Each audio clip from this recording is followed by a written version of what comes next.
Samuel Coleridge-Taylor's music is vivid and it's cinematic. There's so much fantastic music of Samuel Coleridge-Taylor that hasn't been recorded before. Nobody knows even what it sounds like. There is no recording, no YouTube, no anything out there of these 5 pieces. This is a real discovery. Everybody has to be like super on point and listening. It's a big risk because the timeline is very fast. Michael, he's done so much research to find the parts, create the score. It's all aiming at serving the music. This project is really special, and the time is now.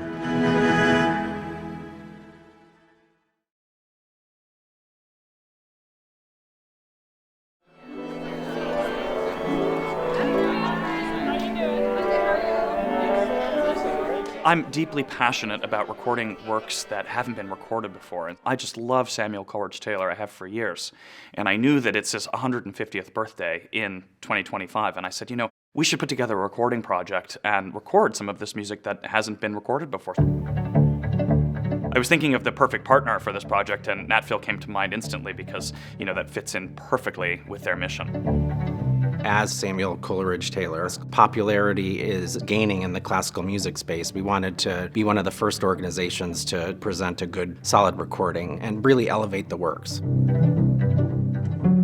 When Michael had suggested that we involve Curtis Stewart in the project, I thought that was a really wonderful idea. He is part of the Sphinx organization and won the Sphinx Medal of Honor last year, so I think it's perfect timing that we feature him on a recording that's never been done before.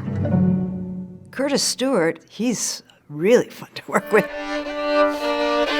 Curtis Stewart is so much fun to play with, and he has this lightness of spirit that he brings on stage. Michael shared the score from this new ballade that I don't think definitely hasn't been recorded, but may have only been performed once over 100 years ago. I just was so excited to do that. I mean, I love the idea of taking music that has never been heard before in our time, at least, and just finding myself in it. I find so much more freedom and expression in music that is kind of unknown.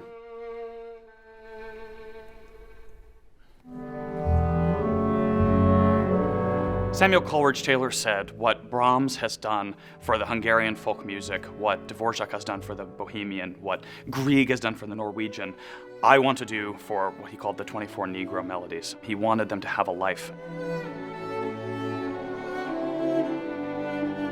I was thinking about what Samuel Coleridge-Taylor must have gone through as a person of African descent in England in the 1800s and the early 1900s. The sense of distinction and gentlemanliness that he must have had to put forth to be accepted, the sense of empowerment that he must have felt to even begin pursuing these things. And he used to put on concerts, he would teach, put on operas. The power and the personal character and energy he must have had, I would have loved to speak to him.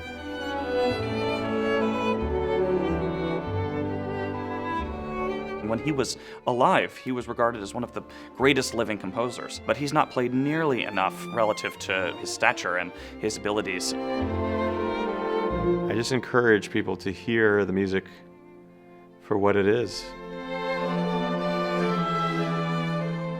For me, that's very rich, it's very hearty, it's boisterous, it's kind of playful and quirky, very romantic.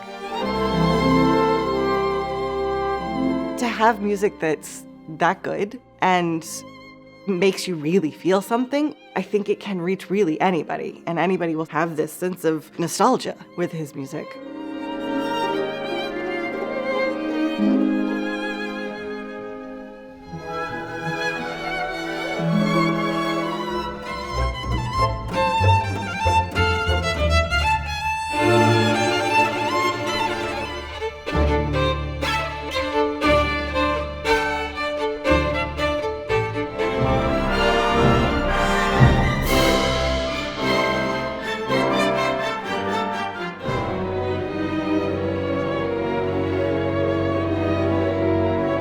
feels so great to be finally making these recordings because it's the culmination of all of this work, not just by me, but by dozens of people here at the NatPhil and also enthusiasts and musicologists, people who have really researched Samuel Coleridge-Taylor and have put in a lot of work.